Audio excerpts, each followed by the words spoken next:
Hi everyone, this is Dr. Ratika Jain. Thank you for the love and appreciation you showed for the first video. I hope you like this one too. तो जैसा कि मैंने अपने पहले video में बताया था, in the next post we will discuss how do we become what we are. Now obviously the whole process we cannot cover in a video, but हम वो एस्पेक्ट कवर करने की कोशिश करेंगे जिससे कि हम ये डिस्कवर कर सकें कि आखिर हमें हमारी पर्सनालिटी में अगर कोई चेंज लाना हो, अगर कोई नई चीज़ इनकॉर्पोरेट करना हो, तो इतना मुश्किल क्यों होता है? Why is it so difficult to change? अब कोई भी अच्छी चीज़ ले लीजिए, I mean we know all the good thing, हमें इतनी अच्छी अच्छी बातें पता होती हैं, चाहे हम कोई आर्टिकल पढ़ें, चाहे किसी गुरु को सुने, शायद ही कोई ऐसी बात होती है जो हमें पहले से नहीं पता, पर फिर भी हम उन्हें याद क्यों नहीं रख पाते, उन्हें अपनी लाइफ में अप्लाई क्यों नहीं करते, और सबसे बड़ी बात हमारा दिमाग उन्हें सस्टेन क्यों नहीं करता। So see, personality starts when we born obviously. कुछ साइंटिस्ट कहते हैं we are born with certain mental makeup, कुछ कहते हैं we are born as a clean slate, but whatever, we are not getting into that controversy. The point is after birth, even before developing this consciousness that what we are, who we are, we basically make up quite much of our personality.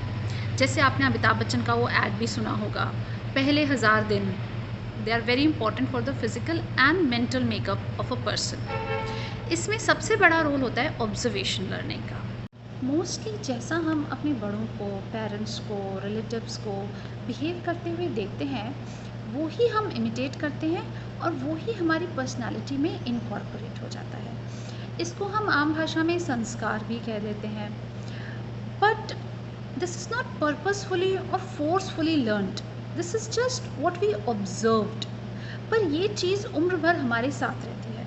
इसको आप अपनी personality की नींव भी बोल सकते हैं।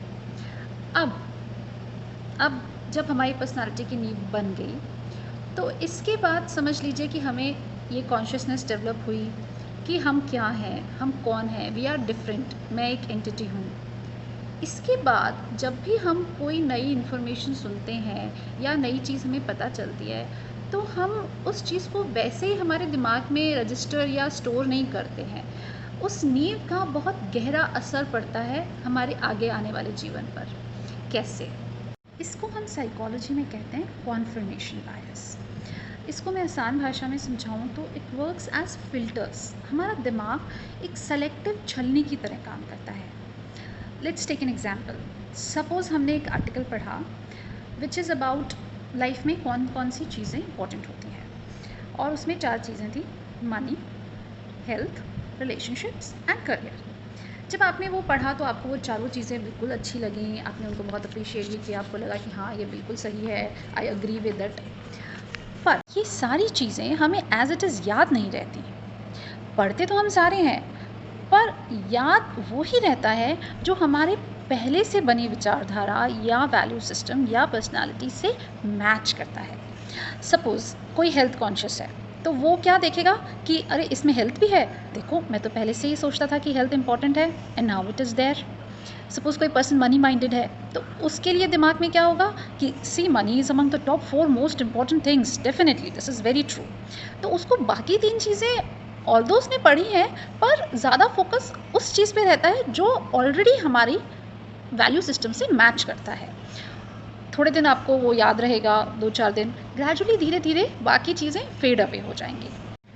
तो जो इन्फॉर्मेशन हमारी पर्सनालिटी से मैच करती है, उसको सपोर्ट करती है, उससे रिलेटेड होती है, उसकी तरफ तो हमारा ध्यान भी आसानी से चला जाता है, हम उसे एक्सेप्ट भी जल्दी से कर लेते हैं और वो हमारे को याद भी ज़्यादा रहती है। पर जो हमारे वैल्यू सिस्टम से मैच नहीं करता या सपोज़ ऑपोजिट में है, उसको सस्टेन कर पाना बहुत ही मुश्किल हो जाता है। यहाँ पर एक और टर्म आती है that is called cognitive dissonance. मतलब हमारा दिमाग 2 कॉन्ट्रास्टिंग व्यूज़ को एक्सेप्ट ही नहीं करता, वो कोशिश करेगा कि कैसे भी करके इसको रिजेक्ट कर दे। फर्स्ट तो वो नेग्लेक्ट करने की कोशिश करेगा, और अगर नहीं कर पाया तो it will try to reject it. तो suppose you are a late riser, आपको लेट उठने की आदत है, और आपके सामने एक आर्टिकल आया कि जल्दी उठने के क्या क्या बेनिफिट्स होते हैं, तो पहले तो आपको उसको पढ़ने की इच्छा ही नहीं होगी, पर फिर भी अगर आपने वो पढ़ लिया या सुन लिया तो जहाँ तक हो सके आपका दिमाग यही कोशिश करेगा कि कौन सा ये कोई रिसर्च पे बेस्ड है या इसकी क्या ऑथेंटिसिटी है, how come we can be so sure कि ये सही है, कौन सा ये भगवान ने लिखा है, मतलब it will play all sort of tricks to reject the notion. So now after understanding the process, the question is how to overcome this.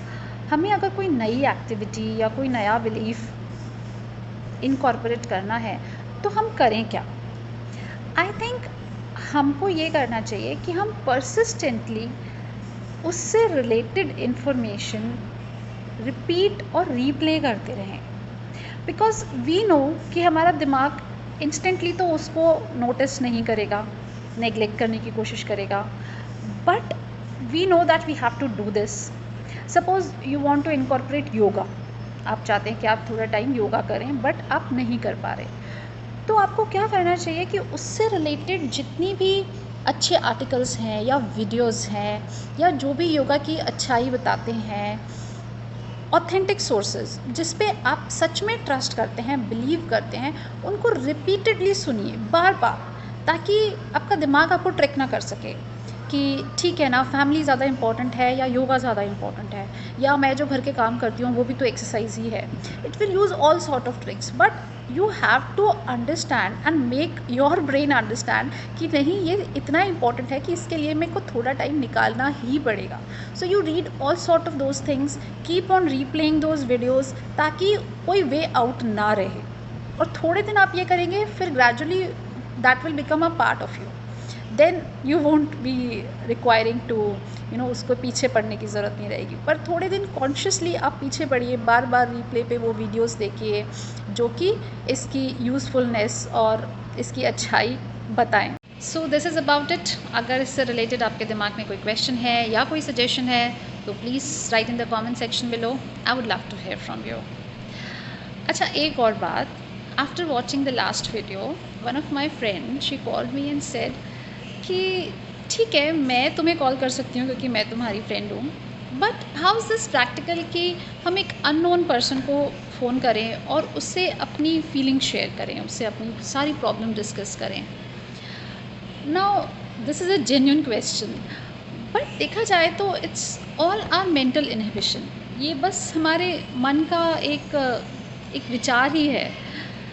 देखिए, जैसे हमारा कोई फ़िज़िकल एलिमेंट होता है, सपोज़ हमें हाथ में दर्द है या हमें खांसी है, तो पहले हम कोशिश करते हैं कि अपने आप ठीक हो जाए, थोड़े दिन घर की दवाई भी लेते हैं. बट अगर नहीं ठीक होता तो हम डॉक्टर के पास जाते हैं, वो हमें कुछ प्रिस्क्राइब करते हैं और हम वो ट्रीटमेंट फॉलो करते हैं. जब हम अपनी फ़िज़िकल प्रॉब्लम शेयर करते हैं डॉक्टर से, तब तो हम नहीं सोचते कि अरे एक अजनबी को कैसे बता दें कि हमारे साथ क्या हो रहा है या हमें क्या हुआ है. तो फिर इमोशनल इशू को शेयर करने में इतना बड़ा कॉन्शियसनेस इतनी ज़्यादा क्यों होती है. आई डोंट अंडरस्टैंड कि इसमें हम इतना विचलित क्यों हो जाते हैं. बात आपको परेशान कर रही है और स्ट्रेस और टेंशन बढ़ता ही जा रहा है कम होने के बजाय, तो let us try to talk it. This is all I can say. Try and then you will know for yourself. Okay, bye for now. God bless.